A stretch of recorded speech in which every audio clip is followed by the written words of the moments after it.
Hello, welcome again to another episode of the Long Gone Loser Rock Show, where today I'm going to tell you about the very first show that I saw when I went to Japan this trip, and that was called Girls on Fire. Let's go.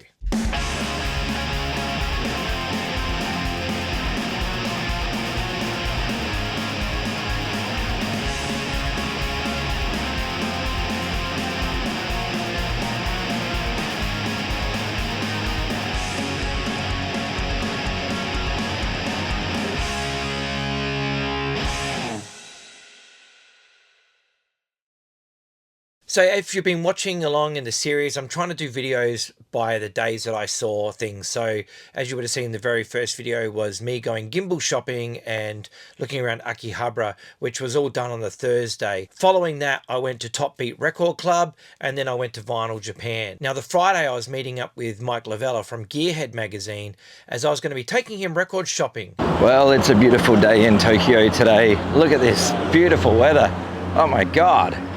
Now, welcome to another episode of the Long Gone Loser Rock Show. Today is a very special episode. I am finally meeting somebody that I've spoken to online for a very, very long time, since probably the late 90s. He was the editor, I believe, of one of the greatest rock and roll punk rock music magazines ever. I'm meeting Mike Lavella from Gearhead magazine. And we went to Shimokitazawa, as that day I was actually meeting up with another YouTuber named Michael, and he does a YouTube channel called Ricefield Records. We went to a couple of different stores while I was there. We checked out Nat Records, which is always awesome. They used to be in Shinjuku, but now they're in Shimokitazawa. First record shop is done. We went to Disc Union, and I found a 7-inch by a band called The Wonderfuls. The Wonderfuls are from Norway. Thomas, the drummer, is a die-hard fan of the Hard-Ons, and the Hard-Ons are my favorite band. So he released a 7-inch called Get Real, and that Get Real song is possibly the most Hard-Ons record that I'm going to find while I'm here that's not played by the Hard-Ons.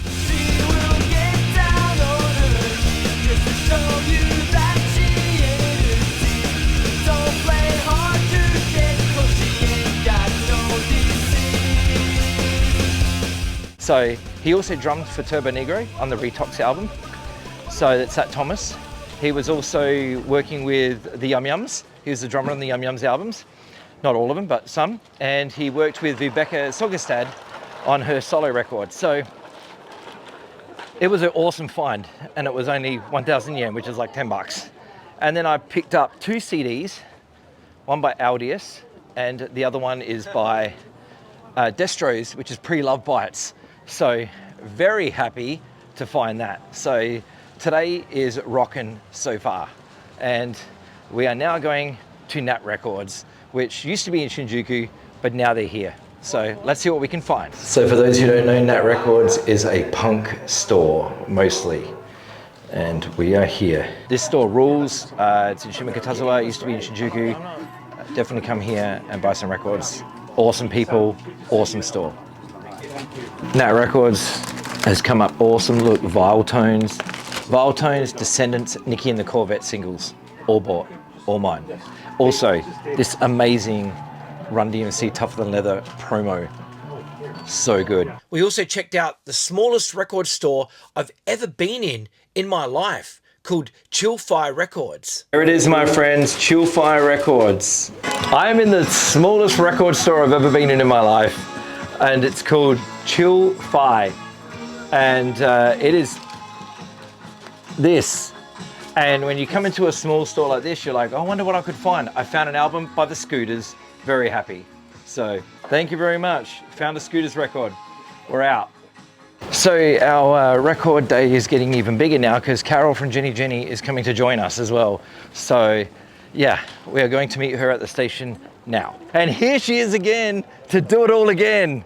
You're going to introduce me to a bunch of great new artists, aren't you? Yeah. Yes. So I just bought a Scooters. Oh, I have this one. Yeah. It's good? Yeah. Awesome. My favorite album. Ah, Yeah. I did well. See that? I've done well. I actually got her favorite record, and it's probably going to be my favorite too. I'm sure it's going to be awesome. Anyway, we're going to go see another record store. We headed to another store with Carol, and she basically picked out a bunch of records for me, and amazing stuff. I found some really, really good records at this record store.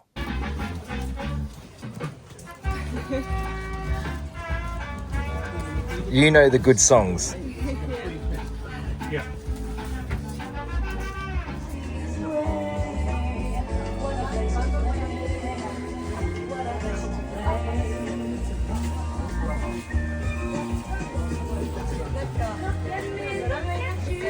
After all of that, it was time to bid farewell. We had an awesome day record shopping, and both the Michaels went their separate ways. Carol went her way to go and play a show that night with the Questions from Okinawa, and I headed to a metal show.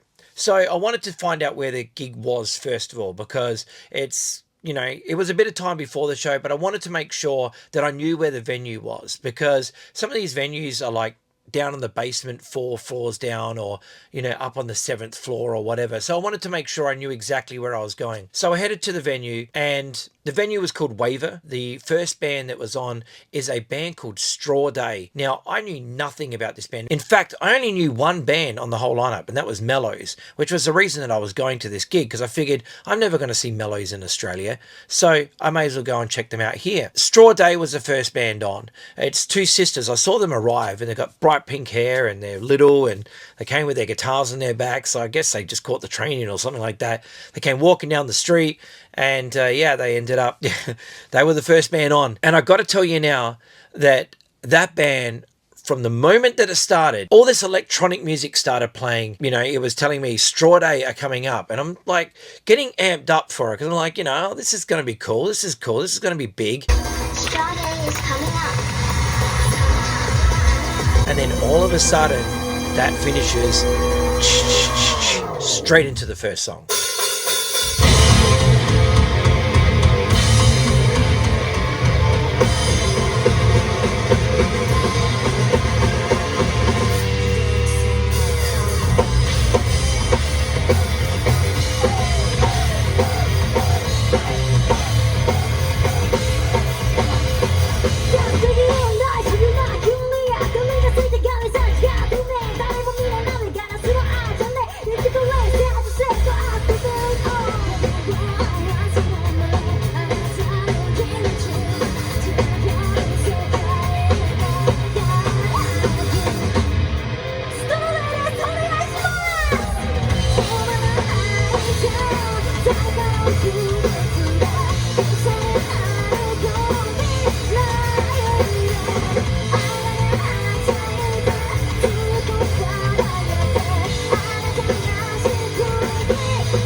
I was immediately blown away by this band. Now, as their show went on, I was more and more into it. I just thought this band is absolutely incredible. Like, really, really good musicians, great songs. I was just caught up in it. It was infectious. It was fun. It was unreal. In fact, as soon as they were done playing, I headed to the merch desk and bought the CD. And this is their 4-track EP. It's called Start, and they signed it on the inside as well. There's like signatures on the disc, which I guess I can show you. It looks like it was numbered 24 or something like that. I guess that's a 24. It looks like it. But anyway, this EP, holy crap. Like, there's the cover, or the back cover, I should say. There, the two girls. There's the front cover, standing in, I guess that's Shibuya Crossing. And here is the CD, signed by Erica and, is it Maria? Erica Maria? I'm pretty sure that's it. And yeah, very, very cool. This EP, oh my God. Now, since I've been home, this EP has been playing non-stop. I love the 4 songs on this. They are really, really good. And you can listen to them all on YouTube if you want, but get along to their Instagram and follow their merch thing and buy a copy of this, or get along to a show and buy a copy of this. I don't know if they have a merch page or anything like that, but definitely you need this EP. These 4 songs are fantastic. Like, there's no dud tracks, there's no, I guess you could say, rest holds in wrestling terms, like, you know, where it gets a bit dull. Nothing like that. This EP rules. 4 songs, absolutely mind-blowing the whole way through. So yeah, Straw Day, 10 out of 10. Yeah, just check them out. They're really, really good. They're well worth it. They were amazing. I'm so glad that I got to see them. Next up was a band that people didn't really know how to translate properly into English. When I use Google Translate, it says that the band is called 82nd Life Sentence. But somebody told me that that's not quite correct. So I'm not exactly sure how to translate this band name. But I can tell you this. Kano, the drummer from bands like Zilke, from Undying Words, from Dim Rays, from about 20 other bands, one of the hardest working drummers in Japanese music. She is a drummer of this band and she is incredible. She is easily one of the greatest drummers you'll ever hear or see in Japan. I was so blown away watching her play drums. I'm into the bands that she's in. I really was stoked to see her play. I didn't even know she was going to be in this band, but she came out on stage and I was like, oh my God, there she is. There's Kano. Anyway, this band came out. It was, I guess, very idol-ish in a way. Like, you know, the 2 singers come out and has this big intro that's like this. 82号室囚人天国ユンハズキ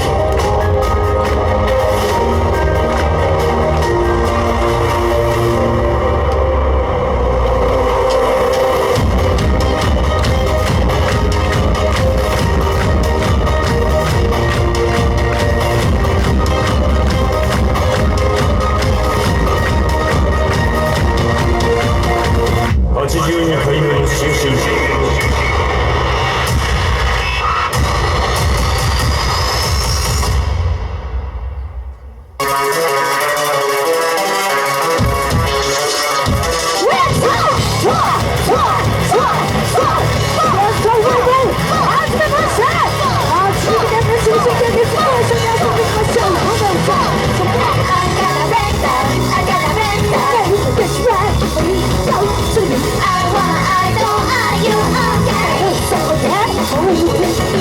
But I can tell you one thing about this band. They had the entire crowd moving.